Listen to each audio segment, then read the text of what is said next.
Welcome back, everybody. It's the Fantasy Pros Dynasty Fantasy Football Podcast brought to you by Reality Sports Online. I'm your host, Scott Bogman. Follow me on the Twitter at Bogman Sports. I'm joined as always by Pat Fitzmaurice at Fitz_FF.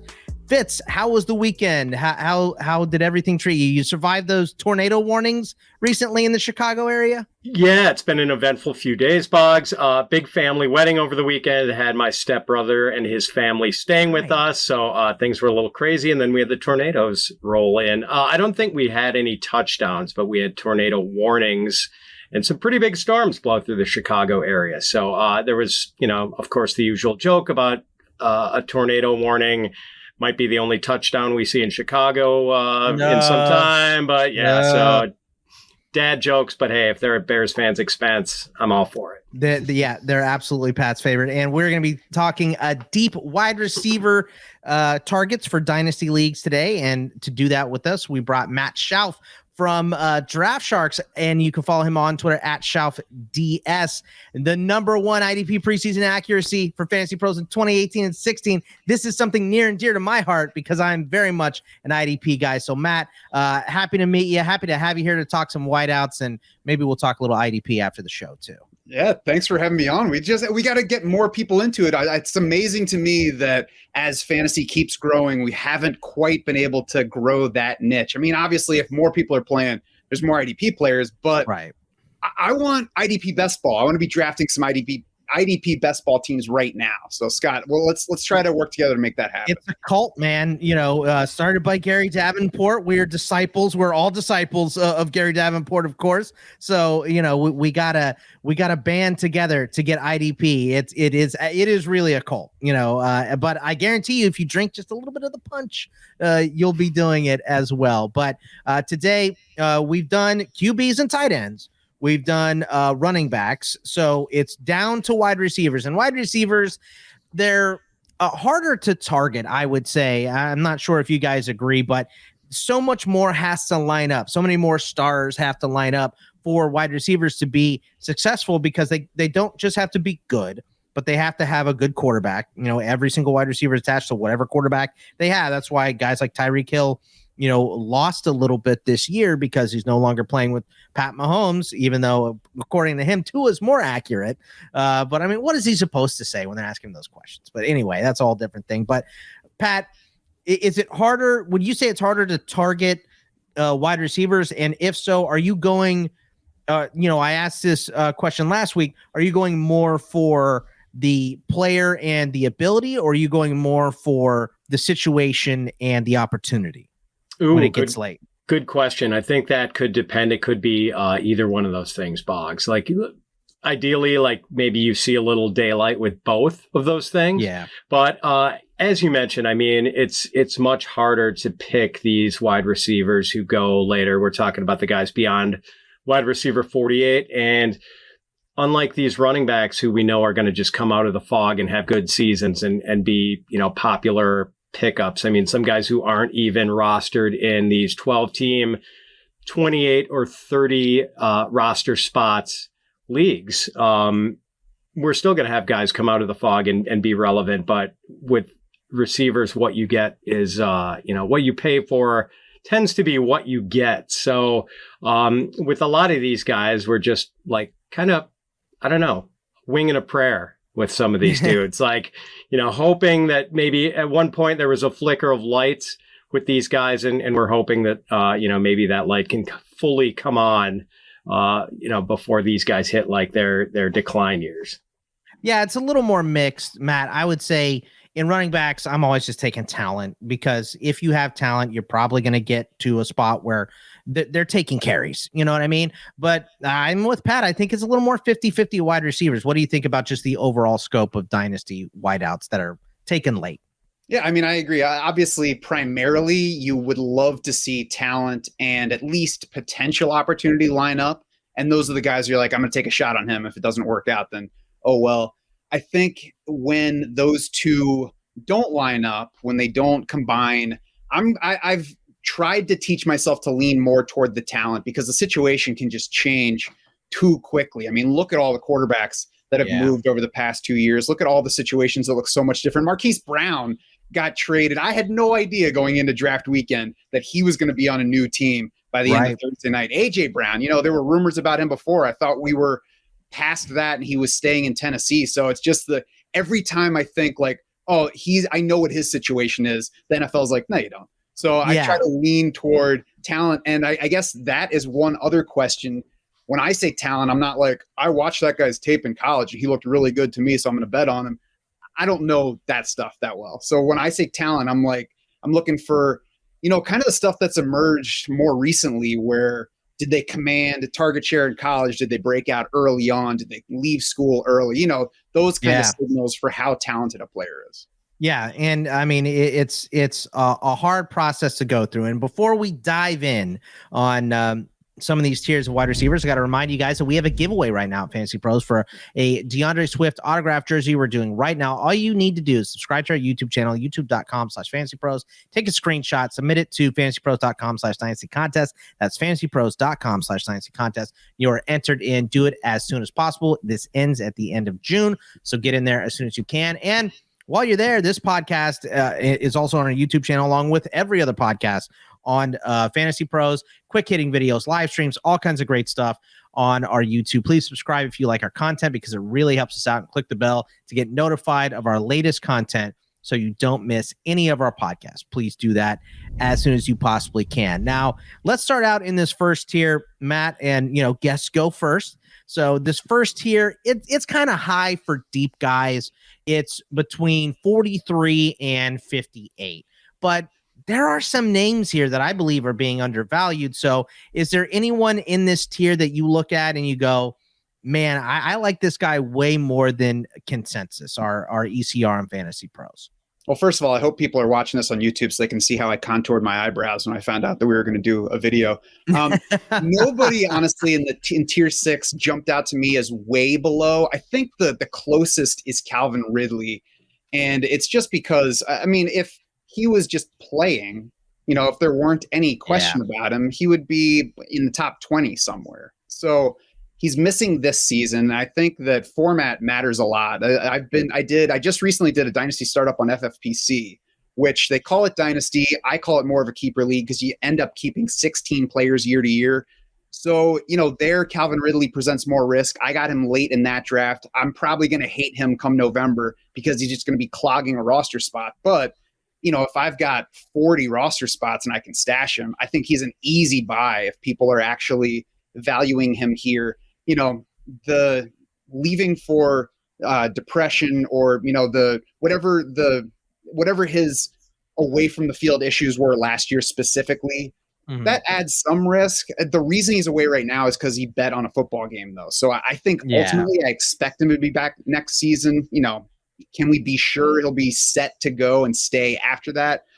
I don't know. But I think that risk is much more than baked into his value if we have him at the bottom of wide receiver 4 range or high wide receiver 5. Fitz, Calvin Ridley currently ranked 49. And I agree with Matt, man. Like, if this guy was playing, he'd be ranked way higher. Now, obviously, like you said, the depression, which could have been just from being on the Falcons, was part of it. Obviously the gambling thing is an issue. I think they nipped that in the bud, though. It's a lengthy suspension, but what it really is it's a tone setter suspension of you cannot bet on sports. You can't do it. Like the only thing that threatens the NFL is the games being fixed. That's it.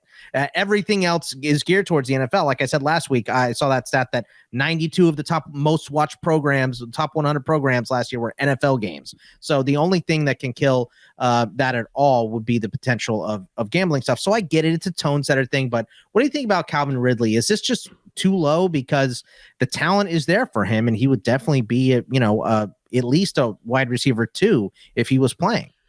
I think it's fair based on the risk calculus combined with the talent. And I was looking at where we've got him on the Fantasy Pros Dynasty trade value chart. And it says Ridley is roughly equivalent in value to, in Superflex drafts, Carson Wentz, Michael Carter, Isaiah Spiller, Hunter Renfrow, Michael Gallup, Jalen Tolbert, Noah Fant, or a mid-second round draft pick in 2023. So all those are fair. I think the biggest example out of all of those, Pat, sorry I jumped on you there too, but Hunter Renfrow, like right now, you're definitely taking Hunter Renfrow over Calvin Ridley, right? Because you're going to get the full year out of him, and with Devontae next to him, getting single coverage, he could be even better than he was last year. So that's one of those where I see it and I go, Ridley's upside is way higher than Renfro's, but right now it would be real hard for me to move Renfrow to get Ridley unless my team was a bottom feeder and I knew I wasn't going to compete this year at all, right? Yeah, it could be. I mean, I guess you could contend that there's still more long-term upside with Ridley just because, with Waller and Adams there, how many 8-target games, 9-target games are we going to see out of Renfrow this year? Maybe It's more like 5 or 6 a game on average. But I think like we should see Ridley moved in a lot of deals in different leagues, because if you're playing for the future, you want to buy this guy. And if you are playing for this year, I think you want to sell him to a rebuilding team. So someone who should be pretty fluid in a lot of these leagues, someone who should be, a guy who people are very open to trading if he doesn't fit your specific mode, whether it's win now or rebuild.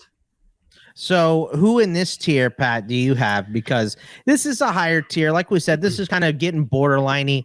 I would consider anything from 48 and down, 49 and down, in your typical 12-man. Let's say you have 3 starting wideouts and then your flex is also a wideout. Anything after that is, you're taking a shot on someone for the most part.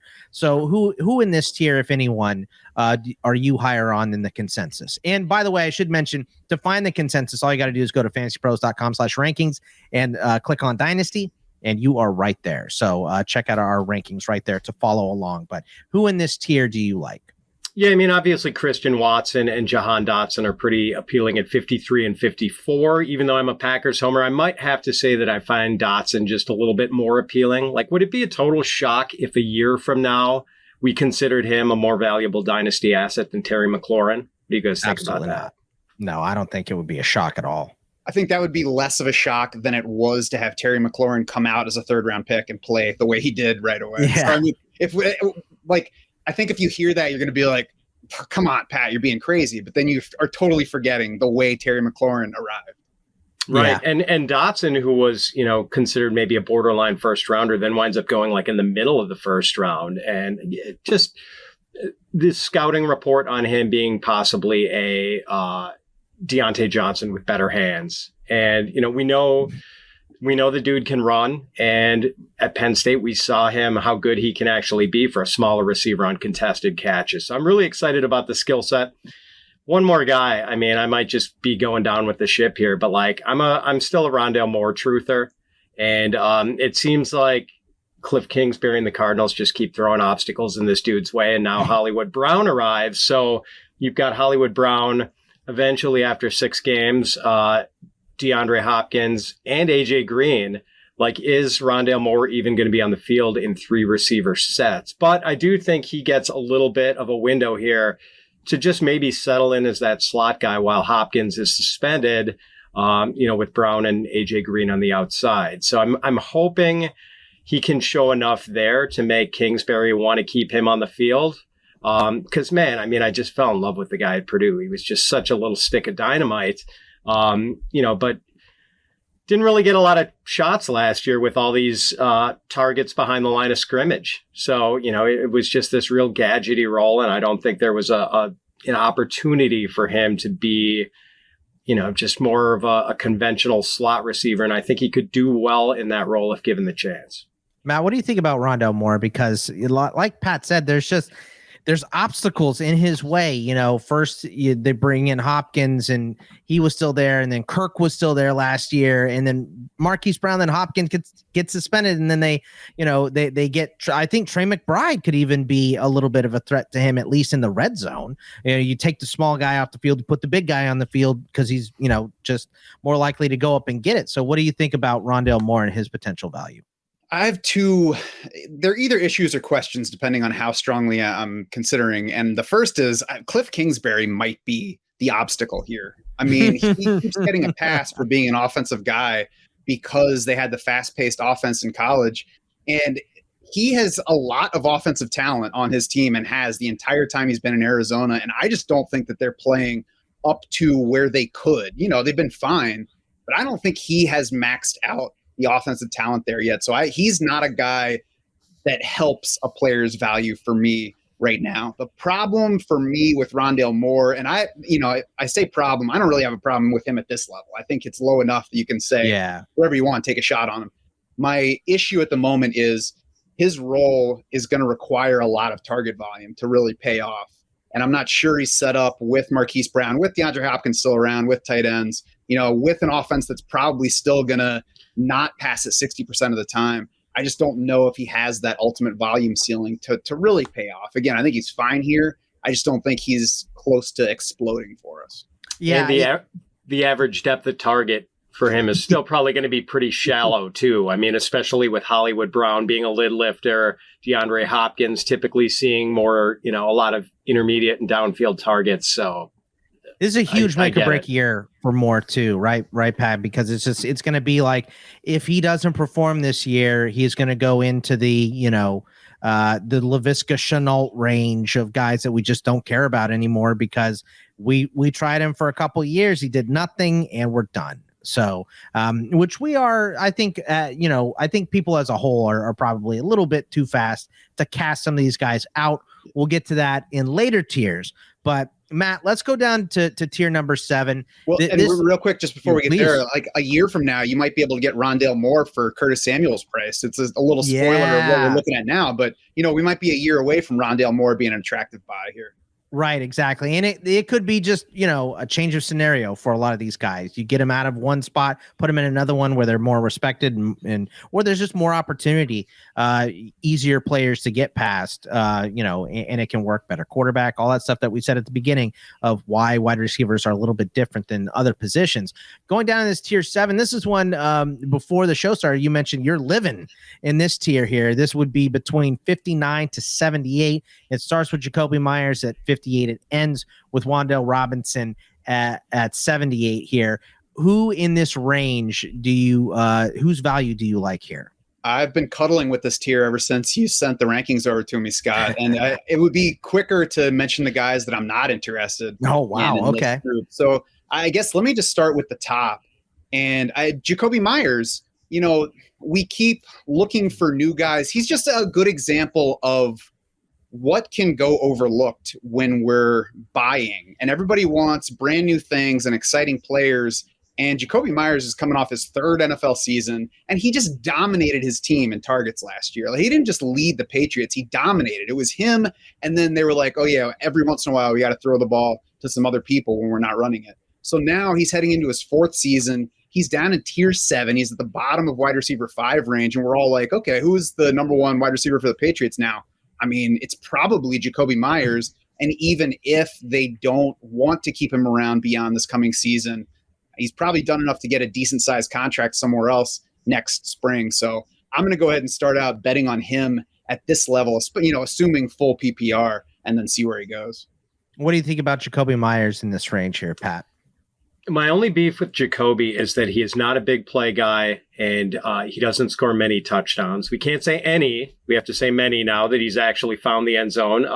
But so, I'm fine with Jakobi as a flex guy in a PPR league. I think that's totally fine. I think he's a nice guy to have, a nice guy to be able to throw into your lineup if you have some injuries or whatever. I don't know if there's anything beyond what he has shown us already. So who are you going after in this range? And I'll come back to you, Matt, because I know you got more. But who are you going in this range, Fitz? All right, we won't belabor the point, Boggs, because during the run up to the draft, we talked a lot about David Bell and how he was kind of a man crush for me. It's me and the Purdue wide receivers. Purdue wideouts, you love the Wisconsin guy embracing the West Lafayette's dude. So yeah, I mean, and Bell is obviously set up to get some volume right away. As maybe the number 2 and the primary slot guy for the Browns. I have no idea who that quarterback's going to be, but yeah. I mean, if you're playing best ball, Dynasty, MVS is obviously an interesting one. There have been a lot of people trying to read the tea leaves on how the targets are going to be divvied up among those wideouts with the Chiefs, since that is almost entirely new look group. But if you follow the money, I mean, MVS got a lot of it, and Mahomes likes to air out that arm. So I think he's going to be at least no less valuable than he was for the Packers. And that can be hit or miss, but go ahead. You were going to say I just wanted to mention MVS is at 66. David Bell's at 68 here. Just to give you the ECR there. That's all. Yeah. And we know Will Fuller is going to sign with someone soon, and we're going to see that ADP spike. Right. Probably. But, as far as talent on this tier, he's got to be top of the list. He's the most talented. I don't know that it's necessarily arguable. I mean, he put up the biggest game. I think it was 2 seasons ago. He had the most points of any player in a game when he scored the 3 touchdowns. You see it there, but it's flashes. He's like a ghost. He comes and goes. It's hard to keep him on the field. If you keep him on the field, he'd be much higher. He'd be a lot like we were talking about Calvin Ridley before. So anybody else from this tier? Yeah, just one more guy I want to mention as a guy who is one of the more easily attainable guys, I think. It's Van Jefferson, who, I think people were more interested in him a year ago, and then he just sort of got shut out towards the end of last season. They brought in Odell Beckham. But dude's now 1 injury away from a pretty significant role. He's still going to be on the field, I think, for the Rams in 3 receiver sets. Son of a wide receiver coach. We've seen him flash before. Wouldn't surprise me if he became relevant again this year and maybe, I don't know, sort of rekindled hopes about him having a future as like an every week fantasy starter. I'm still holding out hope that he can be something more than he's shown us. That's you combine the talent with the situation, because, the Rams, obviously a fantastic offense. Matt, who else in this tier, because you said you're living in it, who else do you like in this group? Yeah, I mean, let me start off by agreeing with Van Jefferson, and he's, kind of a unique prospect in that normally we'd be like, yeah, he's the number 3 receiver for that team. It's the best spot in the league to be the number 3 receiver because you're a full-time player there. So he's on the field full-time to begin with. He's got handcuff upside to both Cooper Kupp and Allen Robinson if either of those guys go down. And he still has 2 more years on his rookie contract with the Rams, who picked him in the 2nd round, so they clearly like him. So they're just like, when you can get Van Jefferson down here, even if he doesn't become something, it wasn't a wasted pick. So I agree that he's an easy buy down there. Otherwise, I think it's just like the, oh yeah, I remember you tier. And I say that with a little bit more of a, I don't know, positive lilt, where people are like, oh, I remember that guy. I'm like, oh, I remember you, because we got Russell Gage, who didn't excite anybody in Atlanta, but now he is probably at least the wide receiver 2 to open this season. And Brady keeps talking about him. They keep talking about him. Right. So he's got immediate opportunity there. He's got at least a 2-year contract, maybe a 3-year contract. He's heading into his age 26 season. So, the question is, who's the quarterback after Tom Brady? That's the kind of question I'm not going to ponder for too long, because I don't know. It could be an excellent quarterback. It could be Kyle Trask. It could be a rookie that hasn't hit the league yet. I don't know. So I'm not going to worry too much about that. I'll take somebody who's been solid in this range and see what happens. Corey Davis is similar. Early last season, preseason, he was their wide receiver 1 in the preseason games. And I'm not saying he's their wide receiver 1, but I'm saying I don't know exactly how the targets are going to get distributed with the Jets. And I think that's been the biggest change for me in doing this fantasy analysis stuff, is kind of embracing the I don't know. Our job is to take the I don't know and tell people what you know. But if you're doing that, you're lying either a lot to of gray area or people. Yeah. And so at some point you have to say, I don't know what's going to happen here. So I'm going to take the low cost bets and see what does happen. I think Corey Davis is that guy with the Jets. And even if he falls 3rd behind Garrett Wilson and Elijah Moore, in whichever order, that was not a purposeful ranking of them. Right. He's heading into just his age 27 season. He could be done with his Jets contract as soon as next spring. So even if it's somewhere else, Corey Davis has some paths to things. I like MVS in Kansas City because, like you said, We don't know where the targets are going for sure there, and they're certainly saying good things about him. I think Kansas City views him as more than just the deep guy that he was in Green Bay. So if we get any of that this coming season, he could turn into a more regular contributor to us. And that's what, people look at him and think, oh, I know that guy. He gets 4 targets, catches 3 for 100 yards and a touchdown, and then I start him the next week, and he gets 2 targets and 0 points and kills me. That's what he was in Green Bay. Maybe he's that in Kansas City, but we don't have to bet much to see what happens here. Curtis Samuel, we talked about Jahan Dotson. Curtis Samuel obviously has fans in the Washington leadership because they brought him from Carolina. They paid him money. They gave him targets in Carolina. Last time we saw Curtis Samuel, he was catching a career-high 5.1 balls per game for the Carolina Panthers. I don't know exactly what his role is going to look like in Washington. Maybe he falls third behind Terry McLaurin and Jahan Dotson, but maybe he gets plenty of work. And at the least, I think he is similar in style and role to Rondale Moore, but has already showed us more at the NFL level, and we're paying wide receiver 7 price to take a shot and see what happens. With a guy who's also not old yet. He turns 26 in August. Yeah, I like a lot of these calls. These are some solid ones. I'm going to give you one more from this tier, but before I do, I got to remind you guys about Reality Sports Online. And by now, most of you have probably heard of Reality Sports Online, the powerful fantasy sports platform where owners get to build and manage their fantasy team like an NFL general manager. But the question is, have you tried it? It's time to see what all the buzz in the Dynasty community is about. Free agency, multi-year contracts, a rookie draft, multi-team trades, franchise tags, contract extensions, first-round rookie options, automated contract and salary cap functionality, and much, much more. Think it sounds complicated? It is not. The best thing about Reality Sports Online Fantasy Front Office is that it doesn't require any more time than a standard league. It just needs more strategy. That is it. Think you're among the fantasy elite? Well, this is a platform to test your mettle. Still not sure? You can test your general manager skills for free FREE in a mock free agency auction. If you like what you see, use promo code FantasyPros to receive a 10% discount on your team or league today. Fantasy just got real at realitysportsonline.com. Before I give mine, Fitz, I want to get your takes on the ones that Matt just mentioned. Russell Gage at 61, Corey Davis at 62. You mentioned MVS, and Curtis Samuel at 74. Is there anyone here that you are in on as with Matt? Yeah, I've been thinking about Corey Davis too, and just the prospect profile he had when he came out. And it's not like he's been a bust. He just hasn't quite lived up to what the expectations were. He was like Christian Watson-ish in a bad wide receiver class. Yeah, exactly. And that was kind of it. So, yeah, I think there's a chance that he still has a career as like sort of a serviceable veteran, a guy who could maybe be like a fantasy wide receiver 3 or something. Like there's a chance there.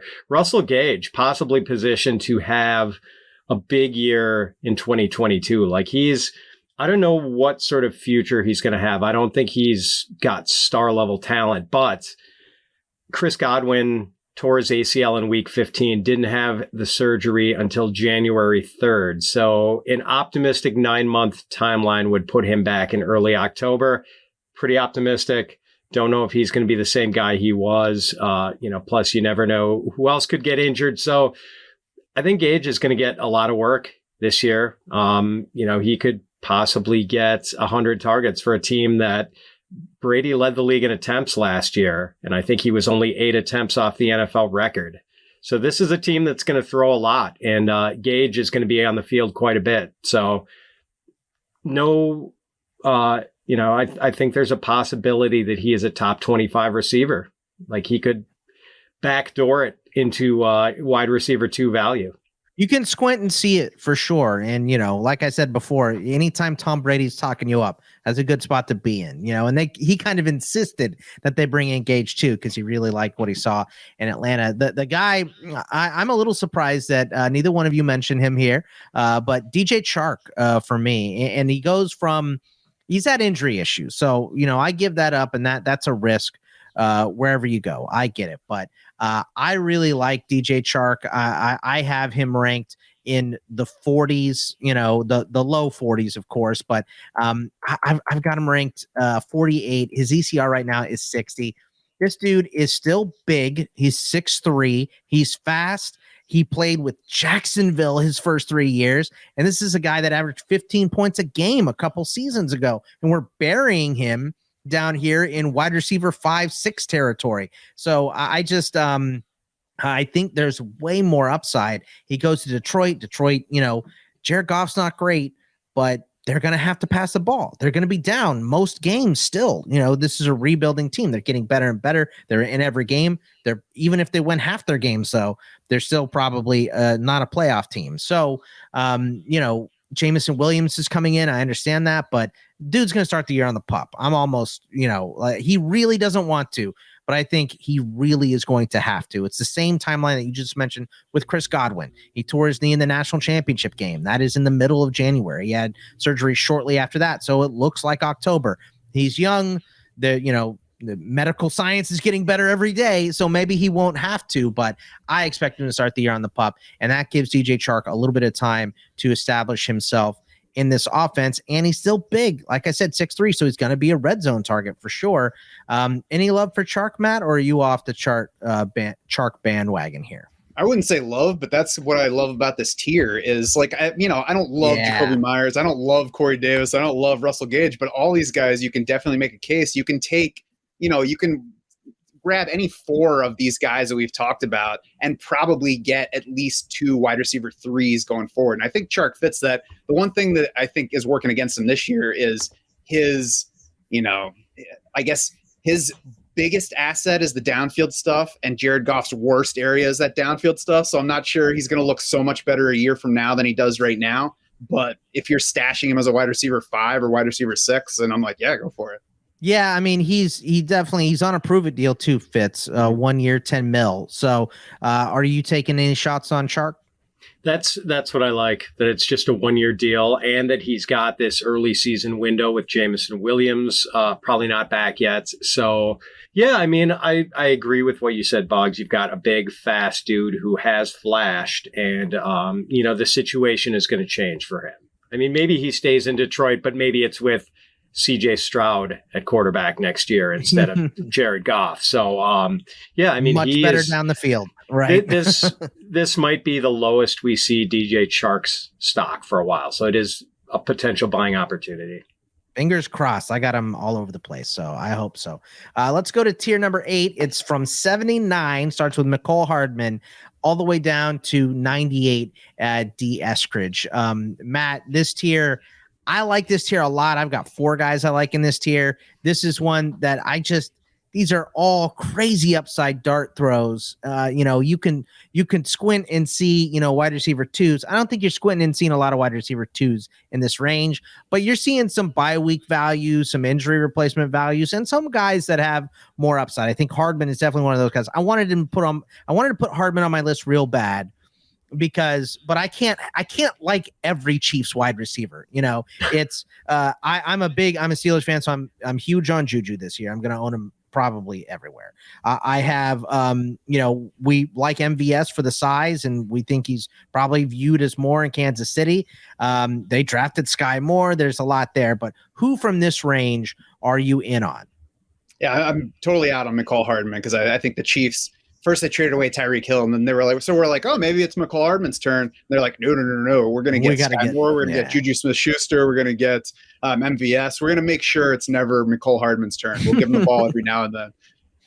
I have to start with Robbie Anderson, and I don't know what to make of him, and that's kind of why I like to see him so far down here and in best ball, because I never know what to make of that guy. Every time you see a headshot and you see the hair just pointing out in all different directions, you're like, do I trust him right now? Especially when I then watch the video where he doesn't know the name of the mascot in the Carolina Panthers stadium. There's just so Sir Purr. How do you not know Sir Purr? Come on. He's like, what is that? A bear? Like, if you've been watching Robbie Anderson all along, there are so many reasons to not trust him. But when all of fantasy is not trusting him, you're like, oh, well, this is a buying opportunity. And then he's like, by the way, it's IE, not Y. And I'm like, oh, crap. Now I can't trust you again.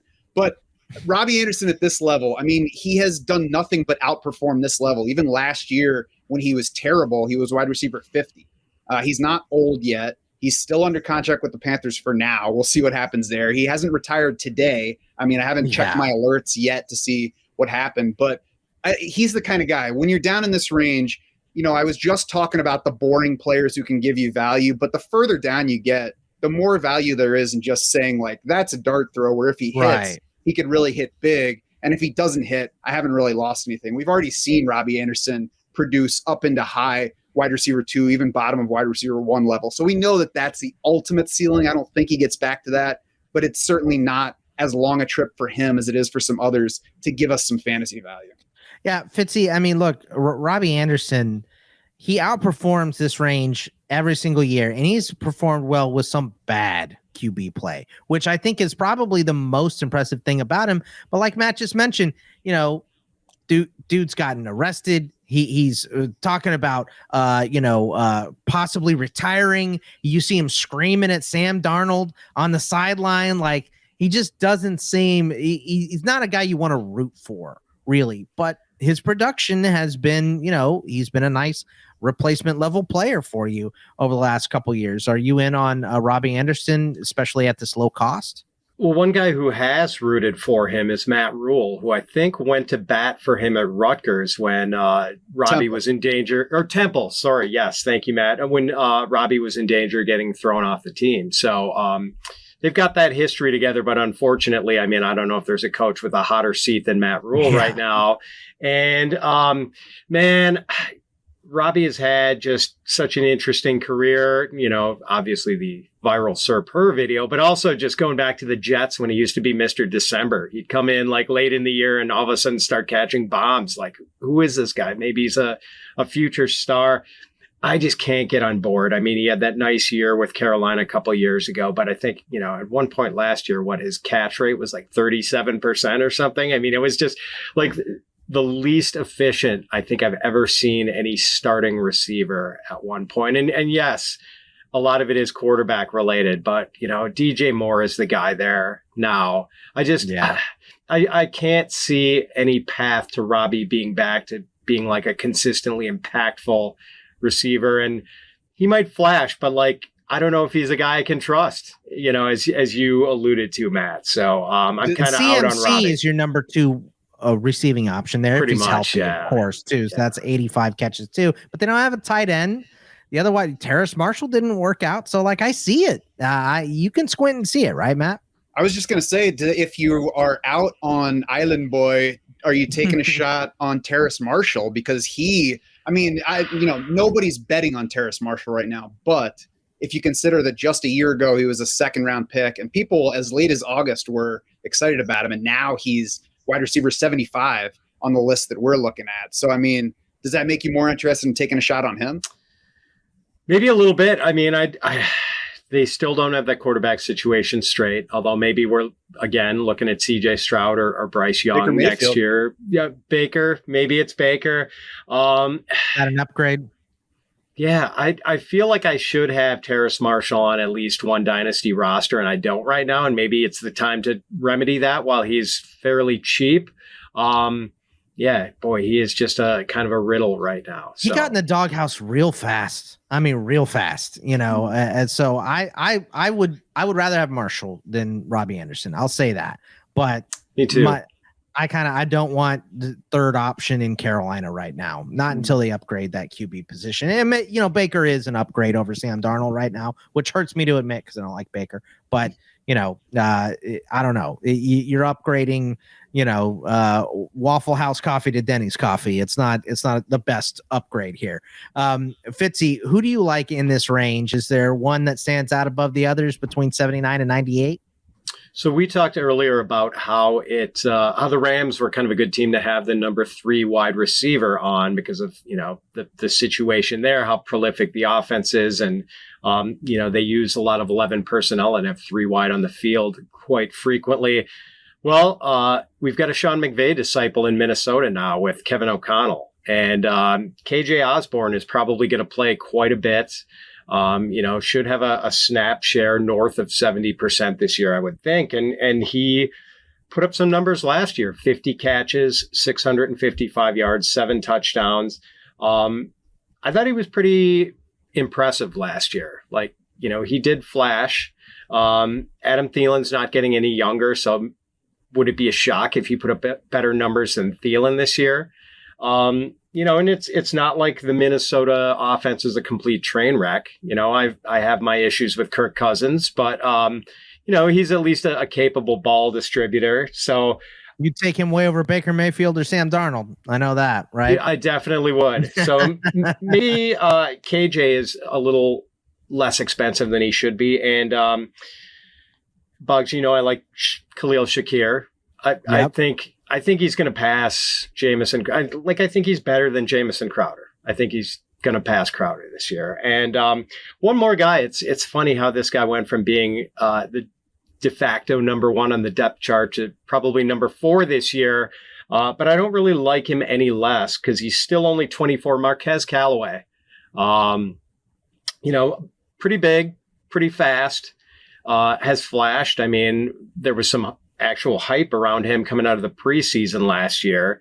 Again, part of that was the fact that the Saints were so depleted at wide receiver without Michael Thomas, but now they've got Thomas. Now they've got Jarvis Landry.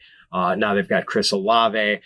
I don't know if it's going to happen for Callaway in New Orleans, but he's still young enough where he could land somewhere else and potentially be impactful a little bit down the road.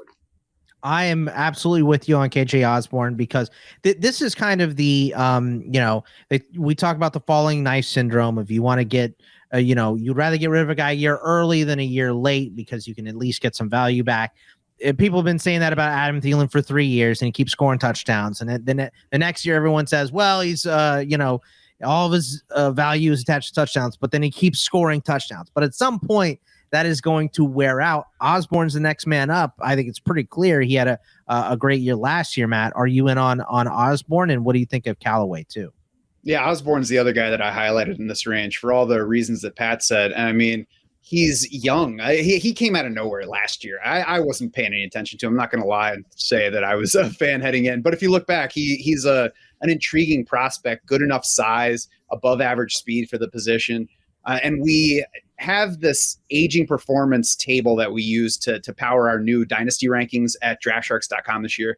And according to that, wide receivers build up to generally peak around year 5. So if we can get somebody who just looks like he might have started breaking out in year 2, heading into year 3, I mean, we could really be getting KJ Osborn, especially combined with Adam Thielen, obviously reaching the end. Even if he has a full season worth of games ahead of him this year, he's clearly close to the end. So those two things could be converging to really send KJ Osborn shooting off. And, we're talking about him like this at a level where if he doesn't work out, if last year was a fluke and he's not that good this year and there is no huge future, you're not losing anything. But I think that all the factors really combine to give him a lot of upside from here. Callaway, I can kind of see. I can't say that I'm so much on him. Honestly, I don't want to bet on anything in New Orleans right now. I don't trust anything that franchise is doing.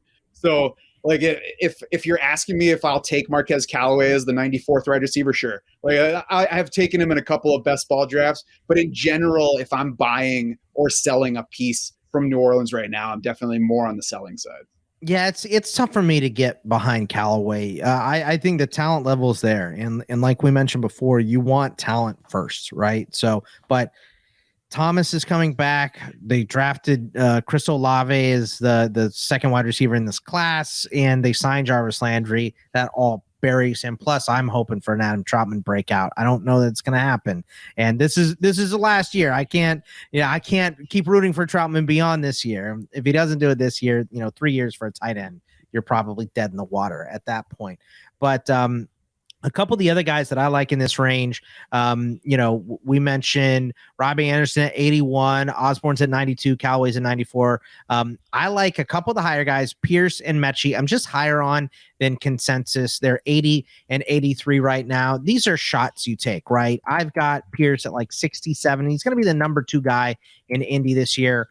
Behind Pittman, of course. The number 1 guy is JT, though. It's all going through Jonathan Taylor. So is the number 2 wide receiver going to be valuable? A lot of his value is probably going to be close, in touchdowns. But John Metchie, to me, I have ranked in the 4. I love John Metchie. I cannot believe he is ranked this low. You are getting an enormous discount on this dude because he's coming into the league injured. If he wasn't injured, he would have been talked about in that group of those top wide receivers. He's not as good as them, so he shouldn't have been drafted with them. I understand that, but he's much better than people give him credit for.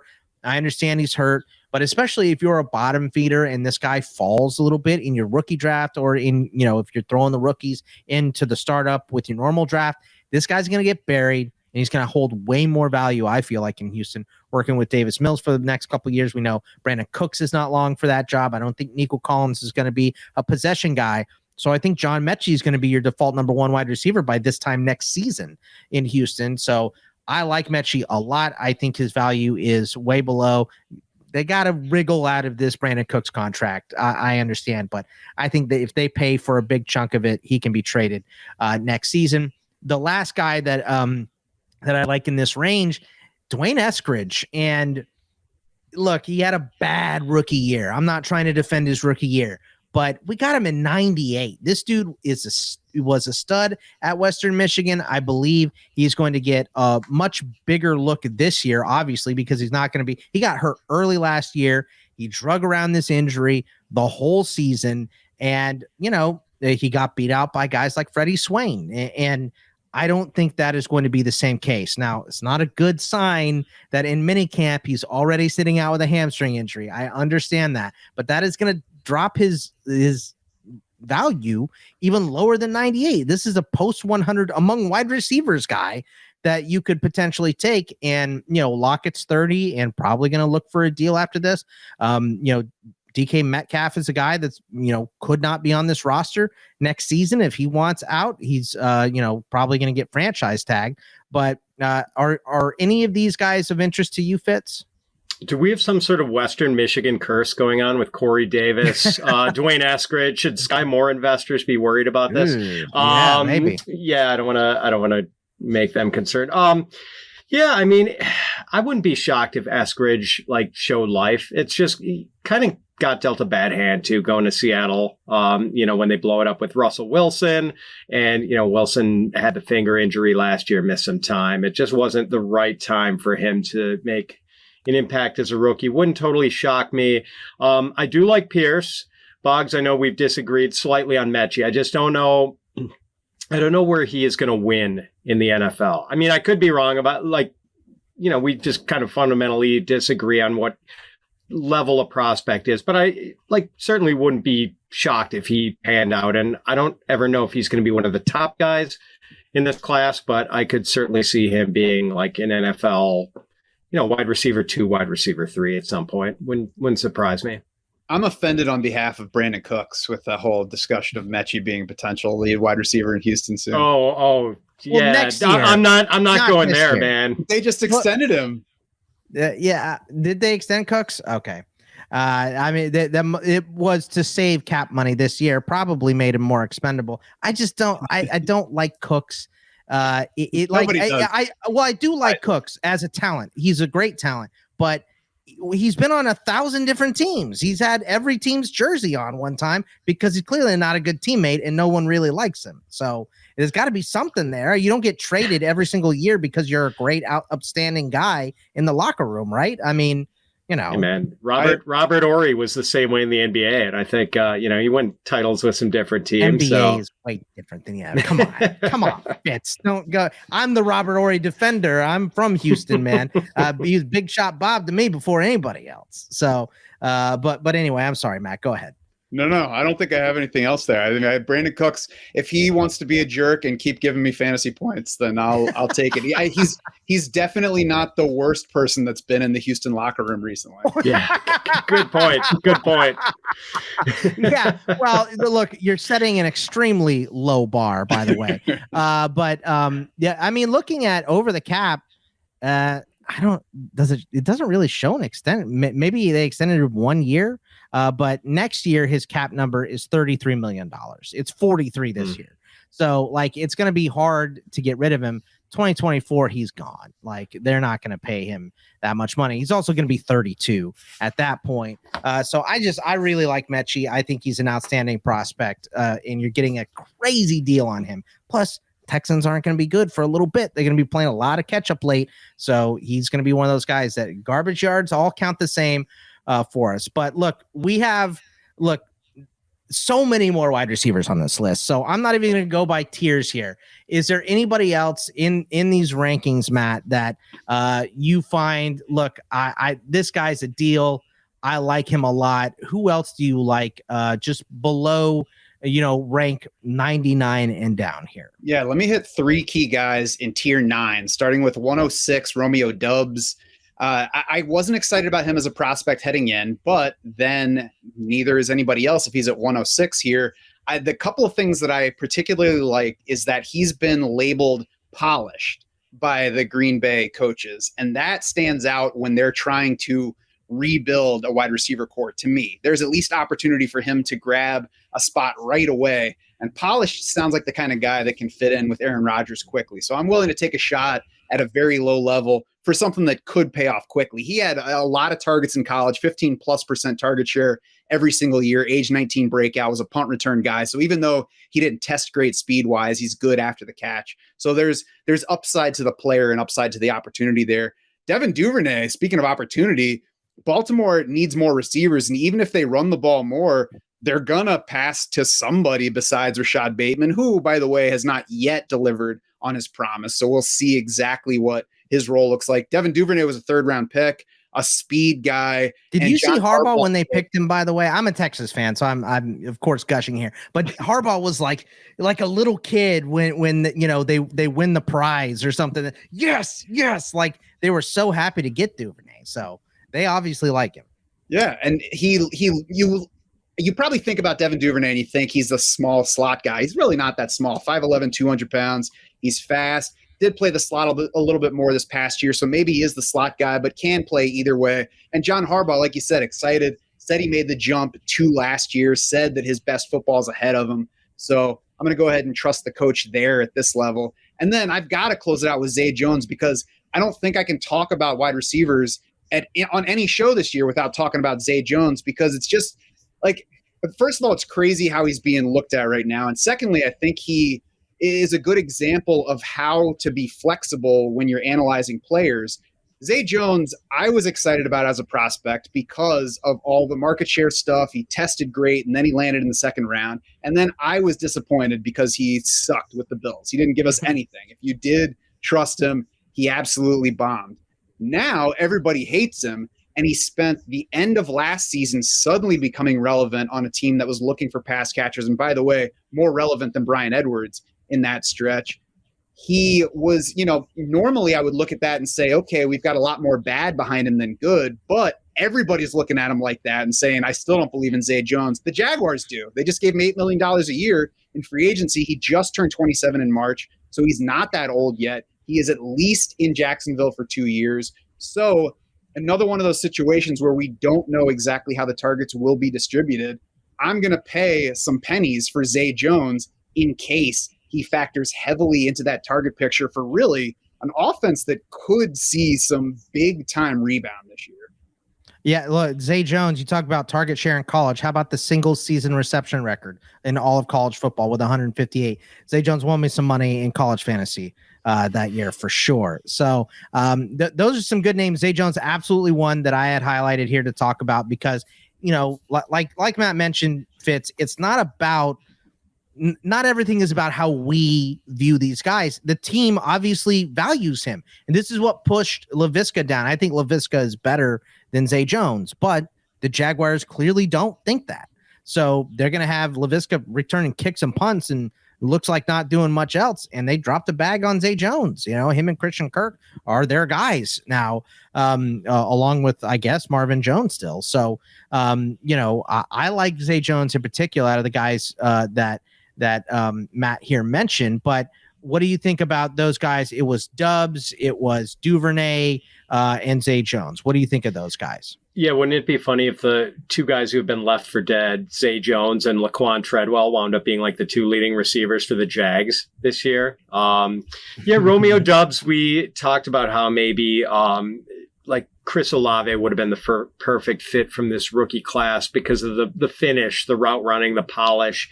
And they kind of took the antithesis of that with Christian Watson, a guy who's more of a project, but then Doubs getting him a little later. I mean, maybe it wouldn't be a total shock if Doubs came in and, was more favored by Aaron Rodgers right off. And I think we saw that Aaron Rodgers, the Doubs, I believe, led all FBS wide receivers in catches and yards on post patterns last year. So maybe Doubs could be the new MVS for the Packers. And Duvernay.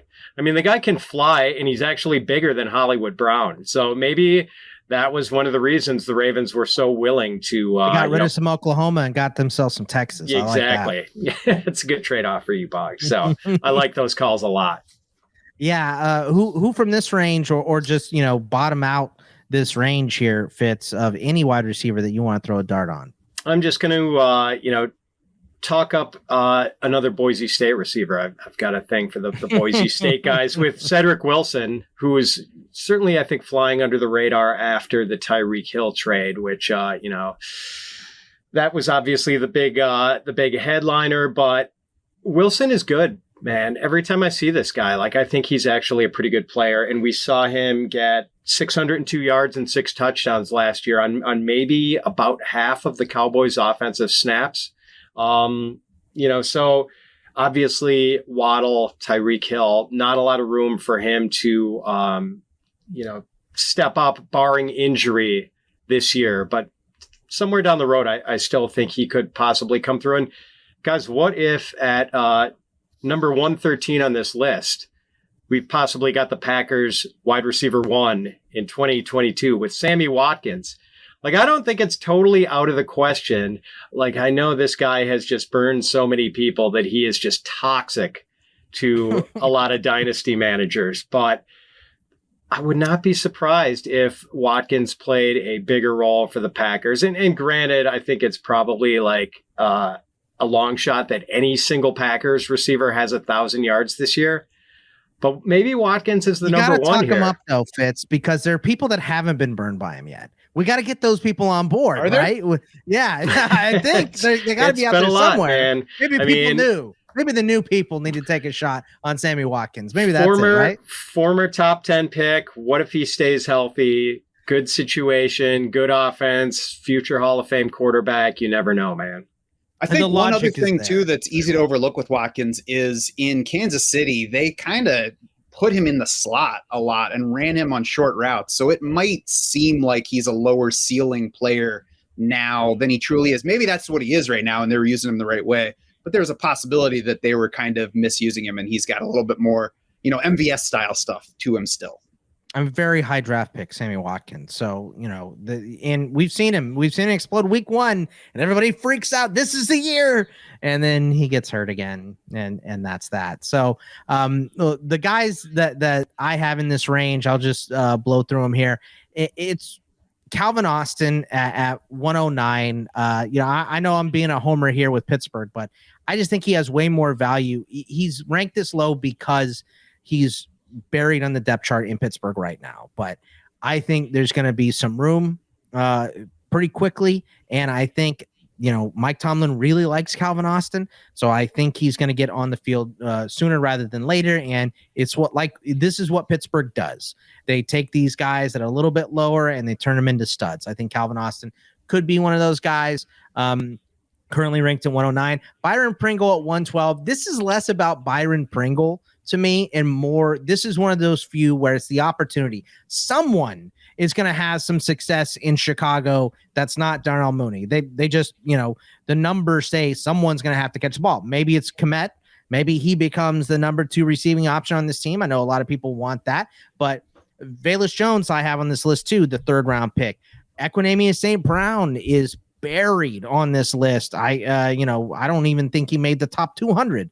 Maybe 198 or something like that. 193, I think. 193. There you go. Very, very, very low. Someone is going to get catches here. And look, Tajay Sharp's on this team. Dante Pettis is on this team. David Moore. So there are guys. It could be any of those guys, but Pringle was their premium signing. Already had a little hiccup in the offseason, of course. But This is a guy, and I also like the Niners do weird stuff. I'm a little higher on Danny Gray than most people. I know this is rookie fever that I have. I understand it. This comes from months of prepping for the draft and then getting there. But, look, what's behind door number 2 sometimes is better. We've seen a lot of these guys and they burned us before. So I'll take a shot on some youth. So Matt, anybody here that I mentioned or Pat mentioned that you're in on? I wouldn't say that I'm excited about others. I kind of agree. Like we're down in the range where Velus Jones is a good one to bring up because nobody likes him, but sometimes when nobody likes him, it makes them an opportunity. Like if he were anywhere higher, if he were He's anywhere an old inside prospect. the top, right? If he were anywhere inside high. the top 90, then forget about him. But down here, it's like, okay, fine. I'm paying absolutely nothing to take a shot, and they clearly want him to be something. And it's got to be soon because he's already 34 years old. So you know that he's going to get early opportunity. I believe 25. I do believe he's older than Juju already, by the way, which is just crazy. Or it's like a couple months Juju's older. I can't remember, but Juju can teach me about TikTok then. Yeah, there you go. Take some shots. So, Fitz, anybody else you want to mention, or are you in or out on any guys I mentioned as well? That's about it, man. I like going way down on this list. Like sometimes you just want trades. Like 2 guys I'm monitoring and I think they both played on the Giants last year, like John Ross and Collin Johnson, just because they have trades. Like John Ross is fast, Collin Johnson is gigantic. So like I'm kind of interested in where they land. I think I've had them on a couple deep dynasty rosters. Probably never going to pan out, but at a certain point, you're just looking for freakish trades, and those 2 guys have them. I think Mike Strawn for the Colts and Antoine Wesley for the Cardinals are kind of interesting in the same vein as well. Yeah, Isaiah Weston had one of those crazy, he had a similar to Christian Watson combine. So the traits are there too. There are some deep guys to take flyers on for sure. So, that is going to wrap it up for us this week.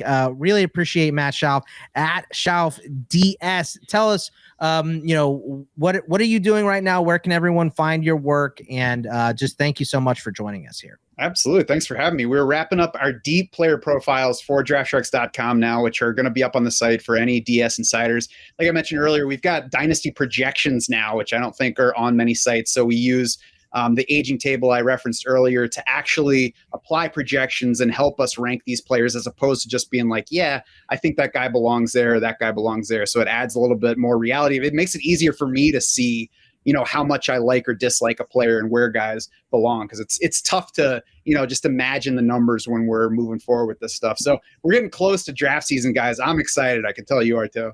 Yeah. It's this is the range. We're going to have to get a draft going pretty soon here, at least a best ball. I'm getting itchy. I gotta draft for real here pretty soon. At Fitz_FF.